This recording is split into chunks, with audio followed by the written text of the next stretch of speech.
আসসালামু আলাইকুম রহমতুল্লাহি বারাকাতুহু। আপনারা সকলে অবগত আছেন যে আজ ২৬শে মার্চ, প্রতিদিনের ন্যায় আজ আরও একটি দিন। তবে আমি আপনাদেরকে বলতে চাই ভিন্ন কথা। ১৯৭১ সালের ২৬শে মার্চ ছিল বাঙালি জাতির ইতিহাসের এক ঐতিহাসিক অধ্যায়।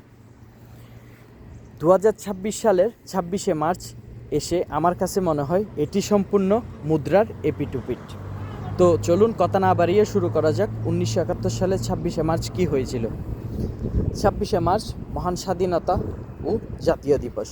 ৭১-এর মহান মুক্তিযুদ্ধের মধ্য দিয়ে বাংলাদেশ স্বাধীন সার্বভৌম রাষ্ট্র প্রতিষ্ঠা হয়। ১৯৭১ সালের ২৬শে মার্চ জাতির জনক বঙ্গবন্ধু শেখ মুজিবুর রহমান স্বাধীনতার ঘোষণা করেন।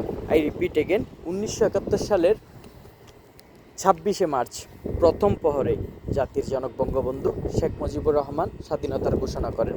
তাই তাকে স্বাধীনতার ঘোষক হিসেবে আখ্যায়িত করা হয়। পরবর্তীকালে শেখ মুজিবুর রহমানের পক্ষে আওয়ামী লীগ নেতা এম এ হান্নান সহ এবং তৎকালীন মেজর জিয়াউর রহমান সহ পুনরায় স্বাধীনতার ঘোষণা করেন। তাই আপনাদের কাছে আমার একটাই রিকোয়েস্ট থাকবে, আপনারা ইতিহাস পড়ুন এবং ইতিহাস সম্পর্কে জানুন এবং স্বাধীনতার সপক্ষে থাকুন। আশা করি সবাই ভালো থাকবেন। আসসালামু আলাইকুম রহমতুল্লাহি ওয়া বারাকাতুহু।